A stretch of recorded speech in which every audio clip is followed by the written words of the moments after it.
Good morning, everybody. Happy Friday. Sorry I'm not there with you right now. It's very unusual for me not to be with you because of me having to be out. I decided to record our lecture for today, and I wanted to revisit our project that is due this weekend. So I wanted to go over it really quickly, show you what we needed to do, show you how to do the research portion of it, which is what you're going to be doing today in class. You'll be continue working on it this afternoon, then this weekend, and then the final project, the research you did, the written portion, and the actual video will be due at midnight on Sunday. So please pay attention. I'm going to share my screen really quickly so we know exactly where to go.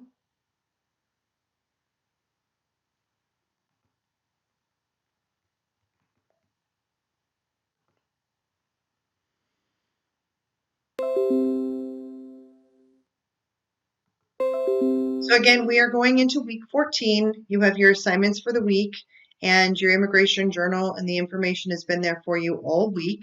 But going to the immigration journal itself, this is where all of your instructions are for the exact project you are doing, which is due on Sunday.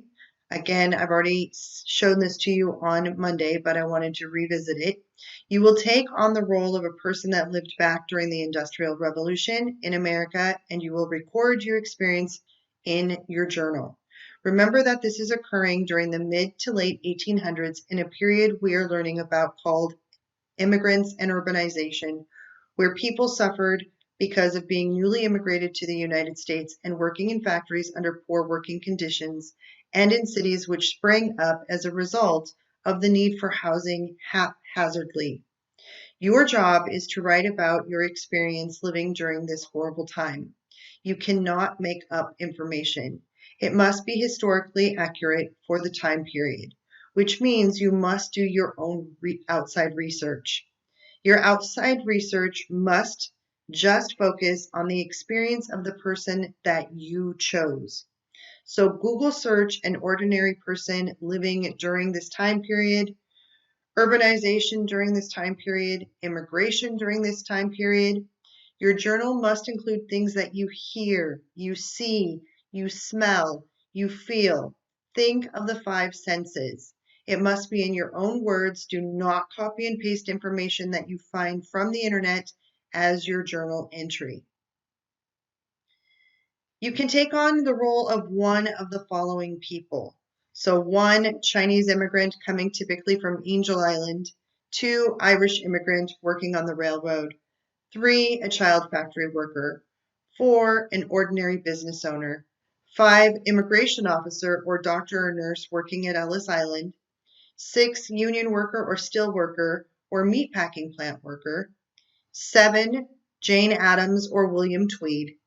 8, a textile worker from the Triangle Shirt Factory survivor. 9, a sanitation worker living in a big city such as Chicago or New York.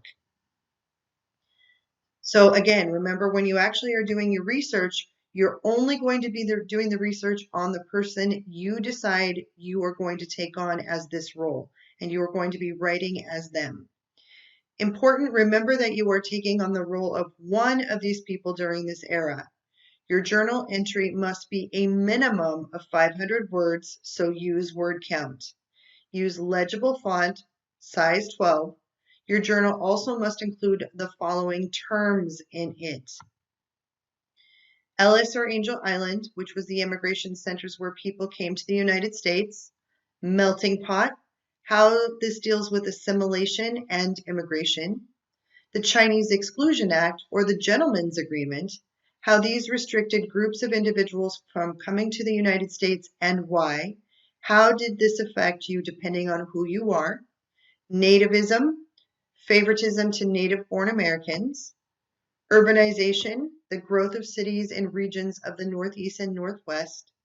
Graft, the illegal use of political influence.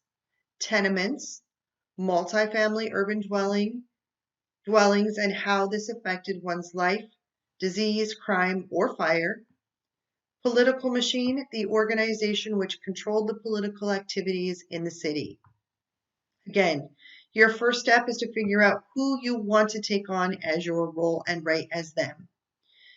2, research your role during the 1800s and take notes, videos, articles, outside research of your own. That will be used for your journal entry. These notes will be written on Google Docs and turned in as part of your assignment. Step 3, use the link provided to research someone who came from Ellis Island or Angel Island, showing the real name of the individual, the boat information they arrived on, and the date. And the link is there for you. I'm going to go over that with you in a moment as well. Write your journal entry no less than 500 words. Make sure to check word count. And 5, you are going to read your journal dynamically in Flipgrid. Your assignment is due November 22nd at midnight for both the journal and Flipgrid. And again, there are links for it, how to get to Flipgrid, and where you will actually post your journal. Now, I strongly suggest that you practice a few times before you actually submit your journal. Of course, you have the ability to edit it, and I'm going to take you now to where the topic is for your journal. So if you actually clicked on the link, this is where it would take you.